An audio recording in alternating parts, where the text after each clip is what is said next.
ایک عجیب نکتہ خیال میں آیا ہے کہ یہ سورۃ یاسین 22ویں کے اخیر میں شروع ہے اور 23ویں میں جا کے پوری ہو رہی ہے۔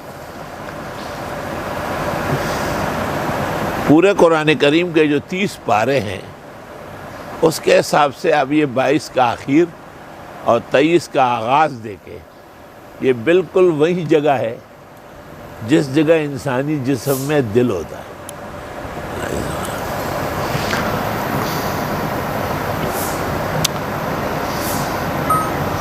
بعض علماء کہتے ہیں کہ جی ان لکل شیء قلبا وقلب القرآن یاسین پر کلام ہے، تو پہلی بات یہ کہ کلام محدثین کا نہیں ہے بلکہ اس سے نچلے درجے کے لوگوں کا ہے۔ دوسری بات یہ کہ مفسرین کے ہاں یہ حدیث متواتر ہے۔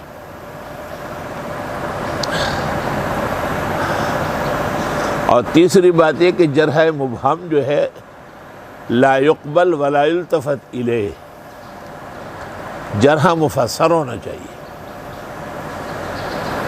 اور چوتھی بات یا تیسری بات یہ ہے کہ وہ کون سی حدیث ہے کہ جس پر کلام نہیں ہے؟ کیا انما الاعمال بالنیات پر ابن حزم نے کلام نہیں کیا؟ کیا ابن حزم ظاہری نے انما الاعمال بالنیات کے بعد امام بخاری کے احادیث کو ترک نہیں کیا؟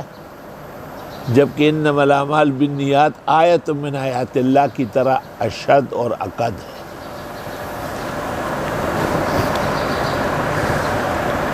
اس لیے احادیث پر کلام یہ اس بات کی دلیل نہیں ہے کہ حدیث نہیں ہے،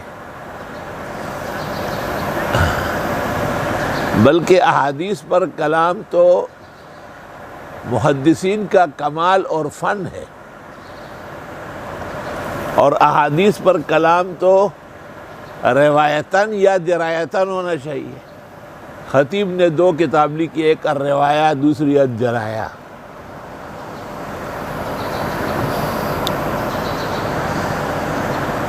ابن حزم کہتے ہیں مجھے ترمذی امام یا اس کے سنن کا پتہ ہی نہیں ہے۔ کیا ہے ابن حزم کی اس جہالت سے امام ترمذی بما السنن الجامعہ جو آفاق کا چاند ستارہ ہے اس سے اس کے مقام میں کوئی فرق آیا ہے؟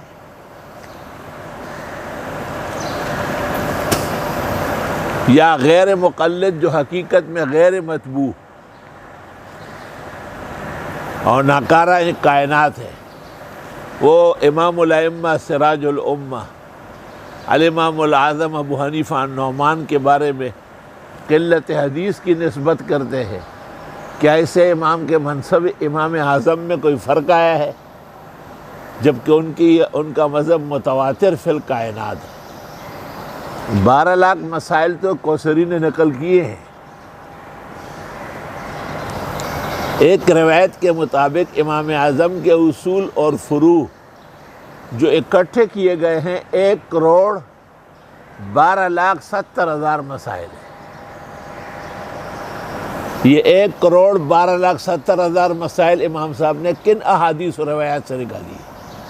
ان میں اختلاف کس قدر ہے؟ 6 مسئلوں میں، باقی سب مسلمات ہیں۔